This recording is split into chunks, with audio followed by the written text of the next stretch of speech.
Every day in Brazil, an uncovered war rages into its back streets. Fighting between militarized police and violent drug factions is so frequent that often fails to make the news. Much of the violence is a result of a failure of the state to meet its obligations.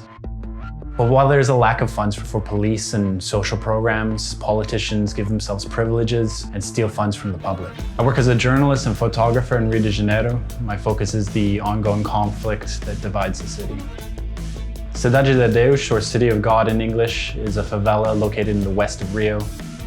It gained international fame in 2002 following a film of the same name. It has long been fought over by drug factions who want to control the territory for its lucrative narcotics trade. In 2009, the state violently took control of the region and garrisoned a military police unit called the UPP within the favela. The promise was that the police would help provide peace in the region in the lead up to the Olympics and World Cup. But resources for the development never made it to Cidade de Deus. Politicians siphoned off vast sums of money into their own pockets. In 2018, the UPP program was abandoned in Cidade de Deus, and the only police present was limited to a small outpost on the edge of the community.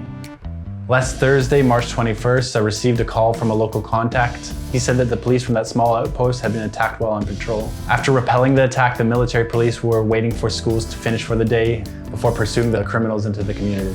I quickly gathered my cameras and plate carrier and ordered a car to take me there. I had about 30 minutes to get there before the police were expected to move into the community. Rio is essentially a series of interconnected islands separated by wealth. Moving 2 blocks in any direction means going from luxury penthouses to dilapidated shacks built out of refuge.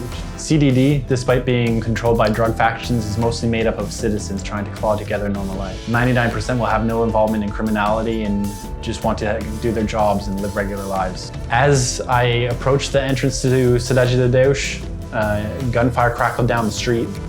The cars in front of my vehicle sort of screeched to a stop. My driver refused to go any further. I was about 500 meters away from the police outposts, and between me and the outpost was an empty highway. The few residents on the streets stayed low as stray bullets hissed overhead. I jumped out of the car with my gear and started running down the street.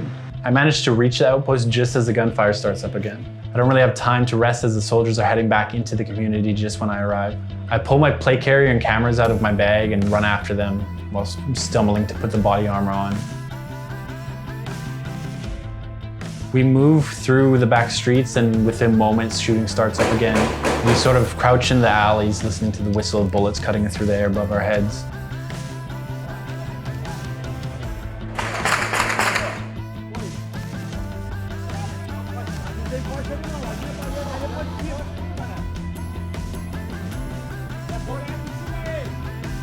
The soldiers are trying to organize with the other teams to figure out where the traffickers are.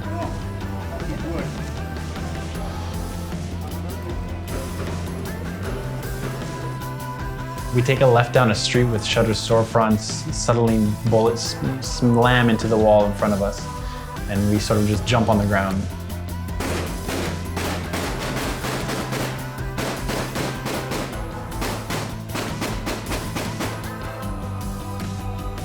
The cops return fire down the street when, out of nowhere comes more shooting from the opposite direction. So we're getting shot at now from 2 sides.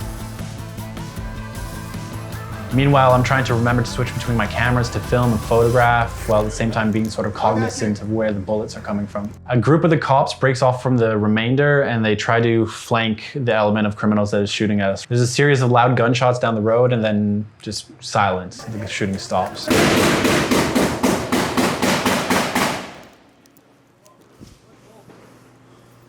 The team that I'm with gets up and moves to meet up with the flanking element that broke off earlier.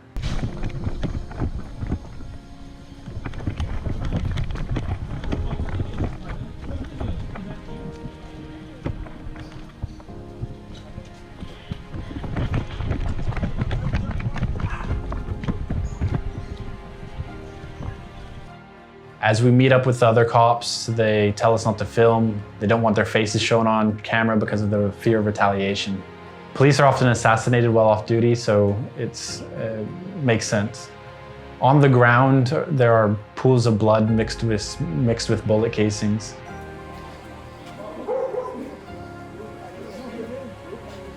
An AKM, a Glock, and a shitty Argentinian clone, as well as several bags full of drugs sit against the wall. On the ground, there are also 3 shirtless traffickers and pools of blood. One of them must be no more than 14 years old. From the streaks of blood on the ground, it looks like the 3 criminals had been shooting at us when one was hit. As the criminals pulled back into the house for cover, the flanking element of the military police ran headfirst into them and shot them. All 3 of the criminals would later die. The cops call for a truck to come and pick up the bodies and to take to the hospital. The gunfire would carry on until a heavy downpour makes the conditions too difficult. Meanwhile, throughout all this fighting and shooting, regular citizens are just going about their day. They go to work and they pick their kids up from school. And for me, it just seems something so shocking, the normality of the violence for them. Residents will continue to work around the gunfire, and cops will continue to do their jobs with shitty equipment and equally shitty pay, and kids will still become traffickers and carry guns as long as there are no better options. This story got very little coverage locally and none internationally. The same day, the former president of Brazil, Michel Temer, was arrested on charges of corruption. He is accused of being the head of a criminal organization that has stolen public funds for the last 40 years.